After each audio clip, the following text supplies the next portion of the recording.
Interview Expert est aujourd'hui du côté de Calais. Oui, dans un magasin de motos. Nous sommes effectivement à Motoland et c'est en compagnie de monsieur Legrand Martin. Martin, bonjour, comment vas-tu? Bonjour, ça va nickel.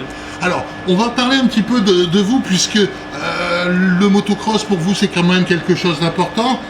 Vous avez commencé à monter effectivement sur une moto vers l'âge de 16 ans. Aujourd'hui, quand on est près d'une date du Touquet comme cette année, c'est quoi le ressenti? C'est quand même... on est content d'y arriver, c'est quand même, on va dire, un peu de stress. On est prêt, mais c'est cool quoi. Maintenant on compte en jours, il n'y a plus que 19 jours si je me trompe pas. Ouais. Et puis, ça va être une heure de pur plaisir quoi. Bon, en espérant qu'on ait une belle météo. Voilà.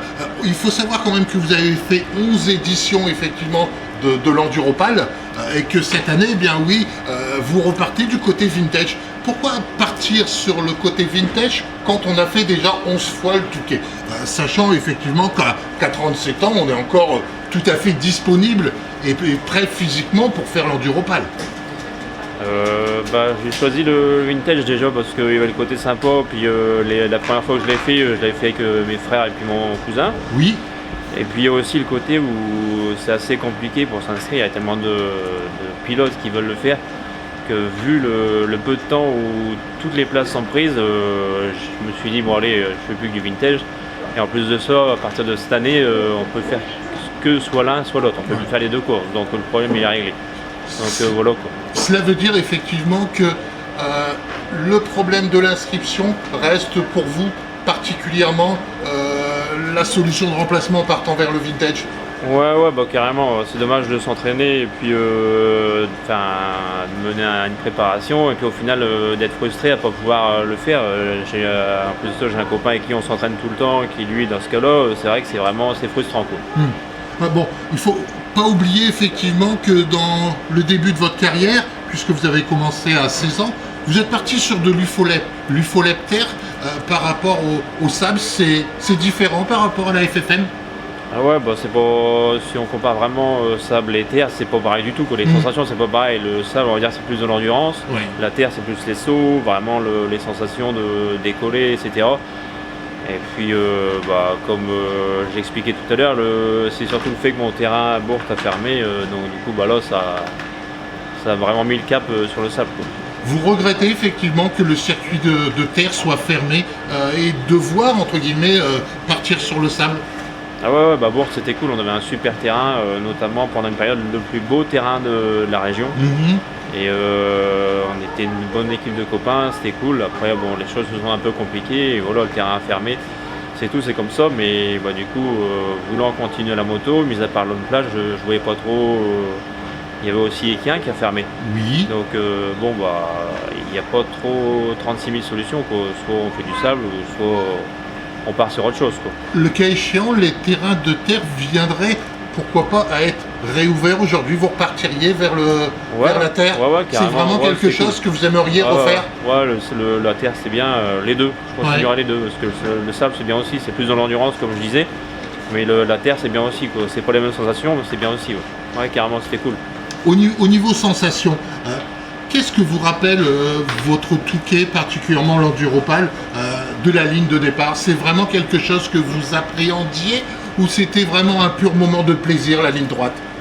Avant que la grille elle tombe, c'est du stress et puis de l'adrénaline. Oui. Mais une fois qu'on part, on est parti pour du pur plaisir quoi. C'est génial quoi. Ça Celui vous qui est l'a déjà jamais arrivé? fait, faut le faire quoi. Ça vous est déjà arrivé de crier dans le casque tellement les sensations étaient importantes quand on se retrouve avec, on va dire 600 pilotes, puisque quand on part, c'est par ensemble de 600. On a quoi comme sensation? Est-ce qu'on pourra arriver à dire ce qu'on ressent? Expliquer ce qu'on ressent, c'est pas facile. C'est sûr qu'on a le sang qui bout à bloc, quoi. Oui. Mais plutôt crier quand c'est fini quoi, parce que c'était top et puis ça passe vite. Mais au départ, on fait pas le malin quoi. On se concentre et puis on y va quoi.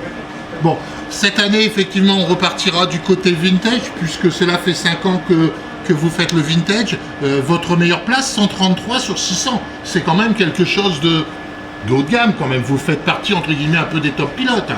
Ouais, bon, je dirais pas top pilote, pour rester modeste, loin de là. Et je pense que dans les plus hauts, on se rapproche forcément des premiers, notamment les 50 ou 80 premiers. Il y a du monde qui roule déjà à l'année. Oui. Il y a du monde qui s'entraîne. Et plus ça va, plus le niveau il est quand même sacrément élevé. D'accord, ok. Bon, vous roulez en Honda. 250, c'est pas un peu léger pour le Touquet? Non, bon, non, c'est bien. 125, c'est trop léger. 250, je pense que c'est le bon compromis. Après, maintenant, les 500, soit on gagne au loto, ou soit on en a une depuis 30 ans. Quoi. Mais ça tire trop sur les bras, surtout sur un parcours d'une heure pour le vintage? bah, perso, j'en ai pas essayé, donc je pourrais pas dire le ressenti sur une 500, mais sur un 2,5, ça va, c'est cool. Quoi. Bon, cette année, on fera le vintage. Ce sera donc le vendredi. Quel sera votre numéro? 142. D'accord, ok. Donc effectivement, bon, faut pas oublier que le vintage, c'est qu'un seul départ. C'est ça. Okay, un départ d'une heure par rapport aux premières éditions où c'était 2 fois 30 minutes, où c'était pas mal. Si on revenait sur 2 fois 30 minutes, ce serait cool. Ouais. Pourquoi vous aimeriez mieux? Bah, déjà, il y a 2 départs, on est plus confiant sur le deuxième départ, puis s'il y a un peu de mécanique à faire entre deux, on peut le faire. Quoi. Que une heure, c'est quand même difficile, que ce soit pour la partie physique de la personne ou que ce soit pour la partie technique de la moto?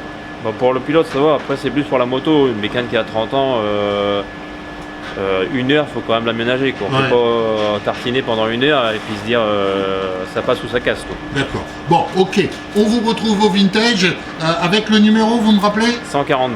Ok, d'accord. On saura le cas échéant vous encourager sur le bord de la piste.